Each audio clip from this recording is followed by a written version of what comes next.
Hello friends, welcome to my YouTube channel knowledge and success.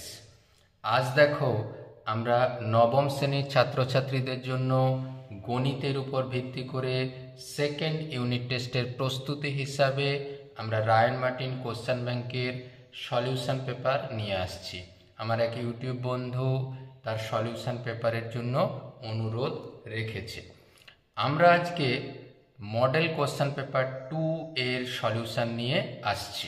ভিডিওর content যদি ভালো লেগে থাকে অবশ্যই চ্যানেলটিকে সাবস্ক্রাইব করে পাশে থাকার অনুরোধ রাখলাম। আজকে আমরা এই বান্ত্রা এমএসপিসি হাই স্কুলের কোশ্চেনগুলো নিয়ে আলোচনা করব।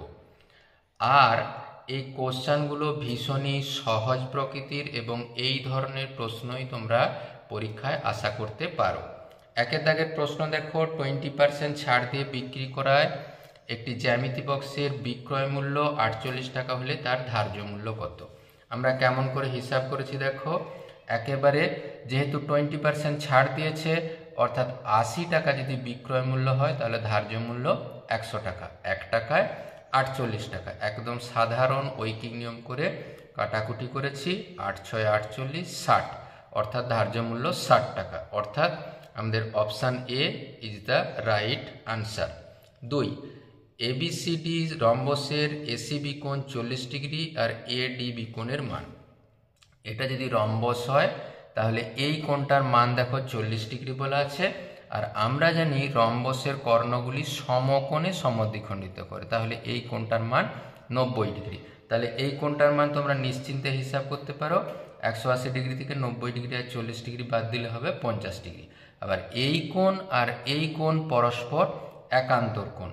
একান্তর কোণ আবার যেহেতু সমান্তরাল সরেখা, এই একান্তর কোণগুলির মান সমান, অর্থাৎ এ ডি বি কোণের মান 50 ডিগ্রি, অর্থাৎ option A is the right answer. এরপর দেখো 3 0 -3 0 0 3 বিন্দুগুলি যোগ করে যে ত্রিভুজ উৎপন্ন হবে সেটি কেমন? আমরা এখানে বিন্দুগুলো এ বি সি আকারে লিখে দিয়েছি। এ বি বাহুর দূরত্ব মানে সেই x2 - x1 তার whole square plus y2 - y1 তার হোল স্কোয়ারের মতো করে হিসাব করেছি। দেখো হয়েছে 3√2 বা √18। বিসির মান যখন বের করেছি যে y2 - y1 তার হোল স্কোয়ার আর 0 0 তো 0 হয়েই গেছে। এরপরে দেখো এসির মান যখন হিসাব করেছি যে 3 - 0 তার হোল স্কোয়ার, 0 - 3 হোল স্কোয়ার মানে 3 স্কোয়ার, সবে মিলে হয়েছে দেখো 3√2। দেখলে দেখা যাবে এই এবির মান এসির মান সমান, অর্থাৎ সেটা সমদ্বিবাহু ত্রিভুজ।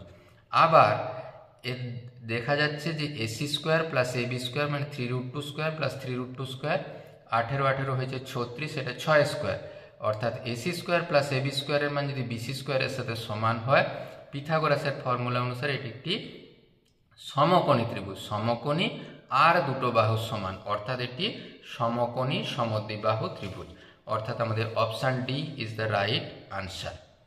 4 দেখো একটি সমবাহু ত্রিভুজের ক্ষেত্রফল, পরিসীমা ও উচ্চতা যথাক্রমে এ এস ও এইচ হলে 2a/sh এর মান কত? আমরা আলোচনার সুবিধার্থে বাহুটা ধরে নিচ্ছি এক্স। আমরা জানি কি ক্ষেত্রফল সমান √3/4 ইন্টু বাহু স্কোয়ার, আর পরিসীমা যেহেতু তিনটি বাহুর দৈর্ঘ্য সমান তাহলে 3x।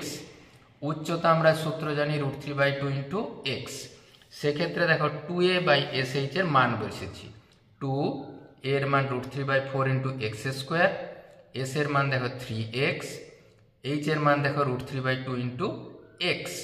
এইখানে দেখো 2 2 কেটে যায়, এই √3/2 বাদ গেল, এক্স এক্স এক্স স্কোয়ারের সাথে কেটে গিয়ে সবে মিলে হলো 1/3, অর্থাৎ option C is the right answer. এরপর আমরা 2 এর দাগের প্রশ্নগুলো দেখব। ক্রয় মূল্যের উপর 20% লাভ হলে বিক্রয় মূল্যের উপর শতকরা লাভ কত? আমরা মনে করছি ক্রয় মূল্য 100 টাকা আর বিক্রয় মূল্য যেহেতু 20% লাভ তাহলে 120 টাকা। এবার বিক্রয় মূল্য যদি 120 টাকা হয় তাহলে লাভ 20 টাকা, অর্থাৎ আমরা বিক্রয় মূল্যের উপর হিসাব করছি। 1 টাকা হলে 20/100, 100 টাকা হলে দেখো 50/3 পেয়েছি, মানে 16.23, অর্থাৎ বিক্রয় মূল্যের উপর লাভ 16.23%। অবশ্যই দেখো ক্রয় মূল্যের উপর লাভ 20% থেকে একটু কম হয়েছে। এরপর দেখো একটি সামান্তরিক, একটি আয়তক্ষেত্র, একটি ত্রিভুজ একই ভূমি এবং একই সমান্তরাল যুগলের মধ্যে অবস্থিত হলে এবং তাদের ক্ষেত্রফল পি আর টি হলে এদের মধ্যে সম্পর্ক। আমরা ছবি এঁকেছি একটা ছোট্ট করে, আর আমরা জানি একই ভূমি একই সমান্তরাল যুগলের মধ্যে অবস্থিত সামান্তরিকগুলোর ক্ষেত্রফল সমান। আয়তক্ষেত্র একটা বিশেষ ধরনের সামান্তরিক, তাহলে আয়তক্ষেত্রের ক্ষেত্রফল এবং সামান্তরিকের ক্ষেত্রফল একই হবে। আর ত্রিভুজের ক্ষেত্রফল সামান্তরিকের ক্ষেত্রফলের অর্ধেক, তাহলে পি এর যা ক্ষেত্রফল হবে আর এর যা ক্ষেত্রফল হবে, অর্থাৎ সামান্তরিকের ক্ষেত্রফল আয়তক্ষেত্রের ক্ষেত্রফল যা হবে ত্রিভুজের ক্ষেত্রফলে কিন্তু সেটা যদি থাকতো ত্রিভুজের ক্ষেত্রফল টি, তার কিন্তু হতো 2 গুণ।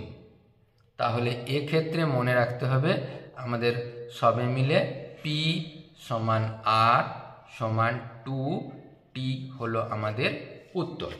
এরপর দেখো 3 দাগের প্রশ্ন দেখো, 6 6 2 3 4 7 বিন্দু 3টি যোগ করে যে ত্রিভুজ উৎপন্ন হবে তা বাহু ভেদে কি প্রকার ত্রিভুজ। আমরা প্রত্যেকটা বাহুর দৈর্ঘ্য হিসাব করছি। এবি মানে x2 - x1 তার হোল স্কয়ার, y2 - y1 তার হোল স্কয়ার, এই যে 6 - 2 তার হোল স্কয়ার, 6 - 3 এর হোল স্কয়ার করে পেয়েছি √25 মানে 5। আবার একইভাবে দেখো যখন বিসি হিসাব করেছি যে 4 - 2 তার হোল স্কয়ার আর 7 - 3 তার হোল স্কয়ার করে সেক্ষেত্রে পেয়েছি দেখো √20। একইভাবে যখন এসি হিসাব করেছি, এই দেখো 6 - 2 এর হোল স্কয়ার, 6 - 7 এর হোল স্কয়ার করে পেয়েছি √5। অর্থাৎ দেখো ত্রিভুজের এবি বাহু, বিসি বাহু, এসি বাহু প্রত্যেকটা দৈর্ঘ্য আলাদা আলাদা। এটা √25, √20, √5, অর্থাৎ বাহু ভেদে ত্রিভুজটি হলো বিষমবাহু ত্রিভুজ।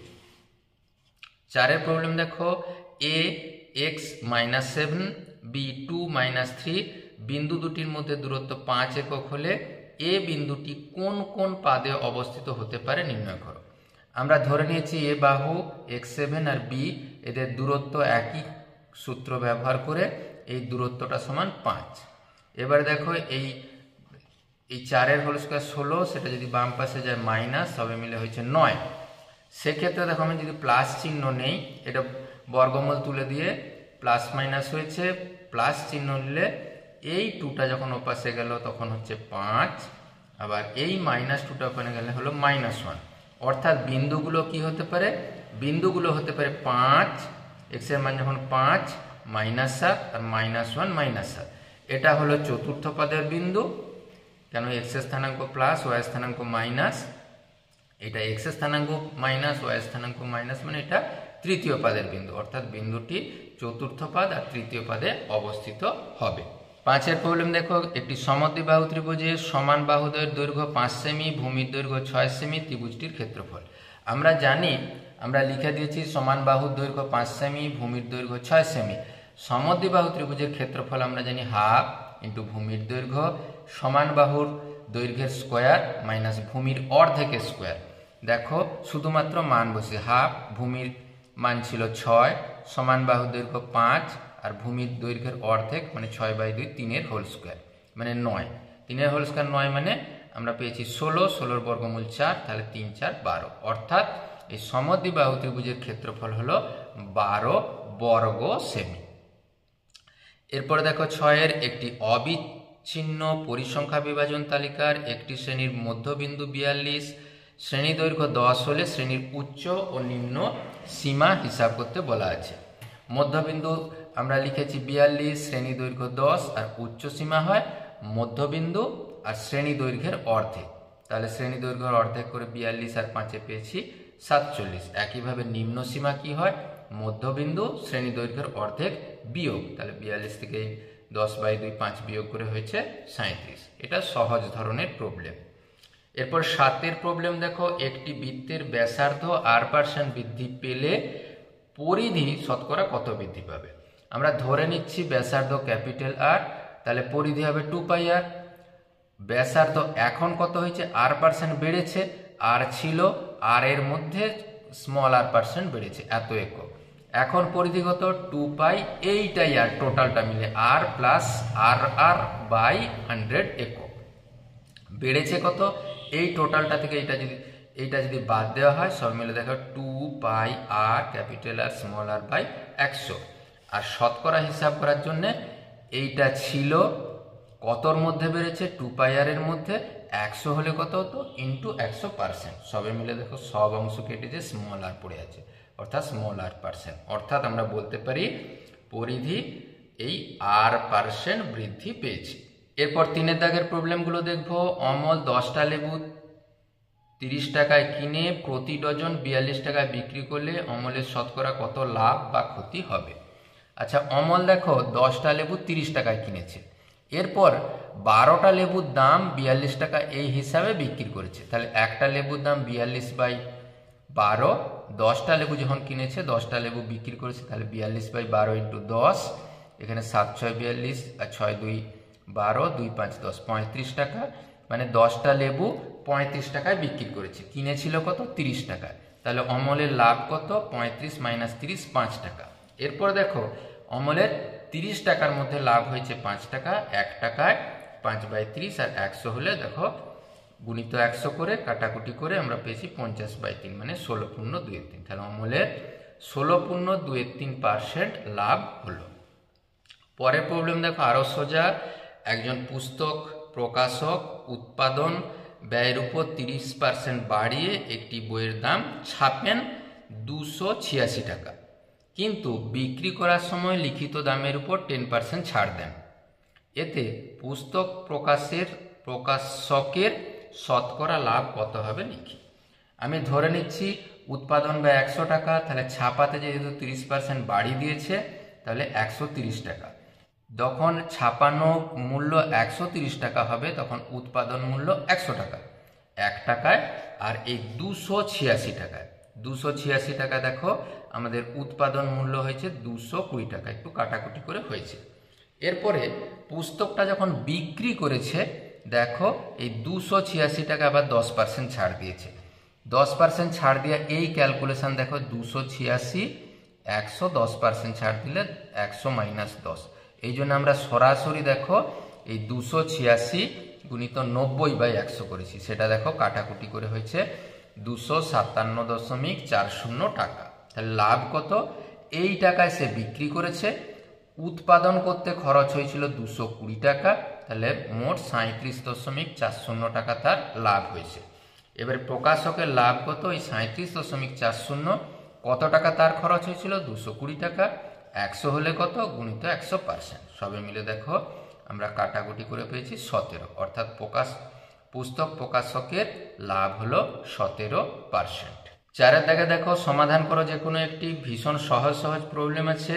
আমরা কি করেছি, এই ধরনের সমস্যাটি টুকে নিয়ে আমরা কি 1 নম্বর সমীকরণ 2 নম্বর সমীকরণ দাগ দিয়েছি, 1 নম্বর সমীকরণকে 2 দিয়ে গুণ করেছি, 2 নম্বর সমীকরণকে 3 দিয়ে গুণ করে যোগ করে দিয়েছি। দেখো 6/y 6/y কেটে গেছে। এটাকে দেখো আমরা পুরো সমীকরণকে 2 দিয়ে গুণ করলে 2 এর গুণ 4, 6 আর 10। এটা 3 দিয়ে গুণ করলে 15, 6 আর 3 3 9। এই কেটে যে দেখো 19x সমান 10 আর 9 19, x এর মান পেয়েছি 1। আবার 1টা প্রথম সমীকরণে বসিয়ে দিয়েছি, তাহলে 2 গুণিত 1 যোগ 3/y সমান 5। তাহলে 3/y এর মান কত হবে, 5 - 2 করে 3। তাহলে 3কে y এর মান থাকবে 3/3 সমান 1, অর্থাৎ নির্ণয় সমাধান x সমান 1 আর y সমান 1। পরেরটা দেখো আরো সোজা। 2 × x - y সমান 3 এবং 5x + 8y সমান 14 হলে 2 দিয়ে গুণ করে নিয়েছি। কি করেছি, 1 নম্বর সমীকরণকে 4 দিয়ে গুণ করেছি আর 2 নম্বর সমীকরণটা যোগ করে দিয়েছি। সবই মিলে দেখো পেয়েছি 13x সমান 26, x সমান 2। এবারে 1 নম্বর সমীকরণেই যদি বসিয়ে দেই তাহলে 2 × 2 - 2y সমান 3। দেখো 2y সমান 1 পাওয়া গেছে আর y সমান 1/2, অর্থাৎ নির্ণয় সমাধান x সমান 2 আর y সমান 1/2। 5 সমস্যা দেখো। একটি ত্রিভুজাকৃতি পার্কের দৈর্ঘ্য যথাক্রমে 12 মিটার, 16 মিটার, 20 মিটার। পার্কটির ক্ষেত্রফল হিসাব করতে হবে। বৃহত্তম বাহুর বিপরীত শীর্ষবিন্দু থেকে বৃহত্তম বাহুর উপর লম্ব দৈর্ঘ্য হিসাব করতে হবে। আমরা প্রত্যেকটা বাহুর দৈর্ঘ্য 12, 15, 20 লিখে নিয়েছি, মনে মনে ধরে নিয়েছি এটা a, এটাই 12, বিটা হচ্ছে 16 আর সিটা হচ্ছে 20, যাতে লিখতে আমাদের সুবিধে হয়। তাহলে অর্ধ পরিসীমা কি a plus B plus C by 2, বাহুগুলো যোগফল বাই 2, তাতে পেয়েছি দেখো সবগুলো যোগ করে 2 দিয়ে ভাগ করতে 24। পার্কটির ক্ষেত্রফল আমরা জানি ব্রহ্মগুপ্তের সূত্র অনুসারে S into S minus A, S minus B, S minus C. সেখান থেকে দেখো এস এর মান 24 বসিয়ে দিয়েছি, সবে ক্যালকুলেশন করে এই 24 বিয়োগ করে 12, 16 বাদ দিয়ে 8, 20 বাদ দিয়ে 4। এই 24টাকে লিখছি 12 গুণিত 2, 12 ছিল 8 গুণিত 4। এই 12 গুণিত 12 এর যেহেতু বর্গমূল করেছি 12, এরপরে দেখো 8 গুণিত 2 16, 16 বর্গমূল 4, 4 বর্গমূল 2, সবে মিলে 96। এখানে বর্গ মিটার হবে, এইগুলো সব বর্গ মিটার, যেহেতু মিটারে ছিল বর্গ মিটার। আচ্ছা, এরপরে দেখো মনে করছি বৃহত্তম বাহুর বিপরীত শীর্ষবিন্দু থেকে বৃহত্তম বাহুর উপর লম্ব দৈর্ঘ্য h মিটার। তাহলে ওই একইভাবে হাফ গুণিত বৃহত্তম বাহু, হাফ ভূমি গুণিত উচ্চতা, ভূমিটা যেহেতু বৃহত্তম 20 মিটার ইন্টু h সমান 96। এই ক্ষেত্রফল হাফ ভূমি গুণিত উচ্চতা, h এর মান পেয়েছি দেখো 9.6, অর্থাৎ নির্ণেয় লম্বের দৈর্ঘ্য এত মিটার। সবগুলো মিটার এককে ছিল। পরের প্রবলেম দেখো, একটি ঘড়ির ঘন্টার কাঁটা ও মিনিটের কাঁটার দৈর্ঘ্য যথাক্রমে 8.4 সেমি, 14 সেমি। প্রতিদিন প্রতিটি কাঁটার অগ্রভাগ কত দূরত্ব অতিক্রম করবে তা নির্ণয় করতে হবে। খুবই সহজভাবে করব। আমরা জানি ঘন্টার কাঁটার দৈর্ঘ্য 8.4 সেমি বলে দেওয়া আছে, তাহলে ঘন্টার কাঁটা একবার আবর্তন করবে, ঘন্টার কাঁটা 2 পাই আর এককে, তাহলে 2 পাই আর সবে মিলে ক্যালকুলেশন করে হয়েছে দেখো 52.8 সেমি, একটু কাটাকুটি করেছি। আবার দেখো একদিনে ঘন্টার কাঁটা এই পূর্ণ ডায়ালটা কতবার ঘুরবে, একদিন মানে 24 ঘন্টা, এই পূর্ণ ডায়ালটা ঘুরতে 12 ঘন্টা সময় লাগে ঘন্টার কাঁটার, 24 ঘন্টায় মানে দুবার ঘুরবে, তাই ঘন্টার কাঁটার অগ্রভাগের দূরত্ব হবে কত, একবার পূর্ণ আবর্তনে 52.8 সেমি গিয়েছে গুণিত 2 মানে 105.6 সেমি।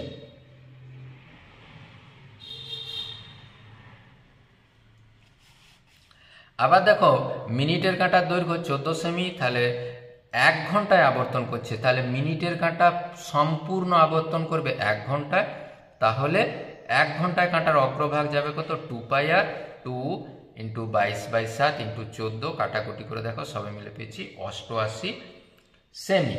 আর একবার পূর্ণ আবর্তন করতে যখন 1 ঘন্টা লাগে, তাহলে মিনিটের কাঁটা একদিনে 24 বার আবর্তন করবে 24 ঘন্টার জন্য, তাহলে মিনিটের কাঁটার অগ্রভাগ এর অতিক্রান্ত দূরত্ব কত হবে, 88 গুণিত 24 মানে 2112 সেমি। এই কথাটি মনে রাখতে হবে, ঘন্টার কাঁটা পূর্ণ আবর্তন করবে সারাদিনে 2 বার আর মিনিটের কাঁটা 24 বার। পরের প্রবলেম দেখো, 88 মিটার দীর্ঘ একটি বৃত্তাকার তারের ভিতরে সর্বাধিক কত দৈর্ঘ্যের দণ্ড রাখা যাবে তা নির্ণয়। কত দৈর্ঘ্যের দণ্ড রাখা যাবে, তার ব্যাসের সমান।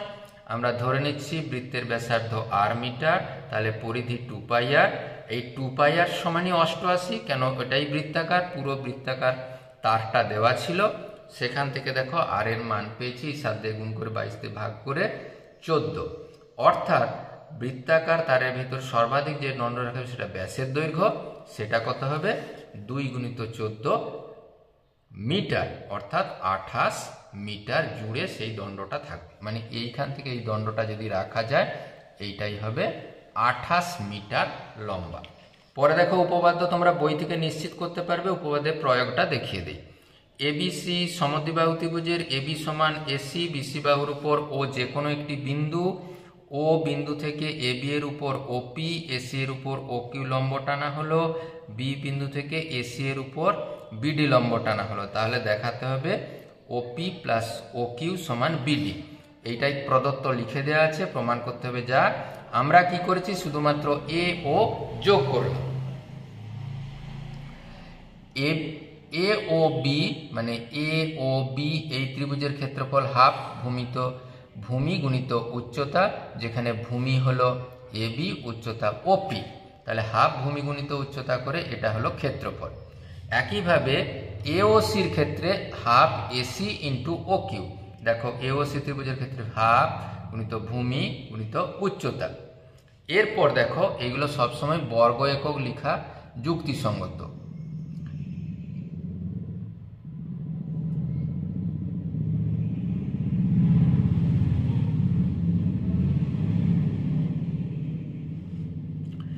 এরপর যেটা বিবেচনা করতে হবে, পুরো ABC ত্রিভুজের ক্ষেত্রফল AOB AOC ত্রিভুজের ক্ষেত্রফলের সাথে সমান। এইটাই দেখো আমরা লিখেছি ABC ত্রিভুজের ক্ষেত্রফল AOBর ক্ষেত্রফল যোগ ACBর ক্ষেত্রফল AOC এর ক্ষেত্রফল। এটা দেখো half into AC into AB। AC যদি ভূমি বিবেচনা করা হয় এটি লম্ব দূরত্ব, মানে এটা উচ্চতা, তাহলে হাফ ভূমি গুণিত উচ্চতা। একইভাবে হাফ AB গুণিত OP ছিল, হাফ AC গুণিত OQ ছিল। আবার দেখো AB সমান AC, কেন সমদ্বিবাহু ত্রিভুজ, ABর বদলে AC লিখে দিয়েছি। এইখান থেকে হাফ AC কমন নিয়েছি, এখান থেকে হাফ AC বাদ দিয়ে সব দেখো পেয়েছি BD সমান OP প্লাস OQ। তাহলে OP প্লাস OQ এর মান BDর সাথে সমান প্রমাণিত হলো। এরপর দেখো ত্রিভুজ ABC এর AD মধ্যমার মধ্যবিন্দু E বর্ধিত BE AC কে F বিন্দুতে ছেদ করেছে। প্রমাণ করতে হবে F সমান 1/3 AC। আমরা যা দেওয়া আছে এর মধ্যবিন্দু D এঁকে নিয়েছি, এর মধ্যবিন্দু AD মধ্যমার মধ্যবিন্দু E লিখেছি, আর AC কে F পর্যন্ত বর্ধিত করা হয়েছে, BE কে F পর্যন্ত বর্ধিত করা হয়েছে, যেটা AC কে F বিন্দুতে ছেদ করেছে। প্রমাণ করতে হবে কি F সমান 1/3 AC। D বিন্দু দিয়ে আমরা কি অঙ্কন করেছি, এই BF সরেখার সমান্তরাল সরেখা অঙ্কন করেছি, যেটা AC কে G বিন্দুতে ছেদ করেছে। BFC ত্রিভুজ থেকে পাই DBC এর মধ্যবিন্দু, কেন AD মধ্যমা বলাই ছিল, অর্থাৎ আমরা পেলাম DG সমান্তরাল BF। কেন, কোন ত্রিভুজের কোনো একটি বাহুর মধ্যবিন্দু দিয়ে দ্বিতীয় বাহুর সমান্তরাল সরেখা তৃতীয় বাহুকে সমদ্বিখণ্ডিত করে, অর্থাৎ এখান থেকে আমরা সিদ্ধান্ত নিলাম GFC এর মধ্যবিন্দু, অর্থাৎ FG সমান GC। একইভাবে এই ত্রিভুজ বিবেচনা করো ADG, তাতে কি হয়েছে দেখো ADর মধ্যবিন্দু E, এটা বলেই দেওয়া ছিল। আর তাহলে আমরা এই FE এর সাথে সমান্তরাল DG এঁকেছি, তাহলে আমরা এখান থেকেও পাবো FAG এর মধ্যবিন্দু। কেন, কোনো একটা ত্রিভুজের মধ্যবিন্দু, কোনো একটি বাহুর মধ্যবিন্দু দিয়ে দ্বিতীয় বাহুর সমান্তরাল সরেখা তৃতীয় বাহুকে সমদ্বিখণ্ডিত করে, সেখান থেকে পাচ্ছি AF সমান FG। আবার দেখো আগেই ছিল FG সমান GC, তাহলে সেখান থেকে আমরা সিদ্ধান্ত নেব কি AF সমান FG সমান GC। তাহলে AF সমান ওই তিনটা যোগফলের 1/3 অংশ, আর যোগফলটার মান কত AC। তাহলে আমরা এখান থেকে সিদ্ধান্ত নিলাম AF সমান 1/3 AC। পরে দেখো এই চতুর্ভুজ অঙ্কন বা চতুর্ভুজের সমান ক্ষেত্রফল বিশিষ্ট ত্রিভুজ অঙ্কন বা তোমাদের পরিসংখ্যার বিষয় নিশ্চয়ই তোমরা করতে পারবে, না করলে অবশ্যই কমেন্ট বক্সে লিখবে। আর কি ধরনের ভিডিও বা পরামর্শ চাইছো অবশ্যই কমেন্ট বক্সে লিখতে ভুলো না। Thank you for watching this video. Thank you.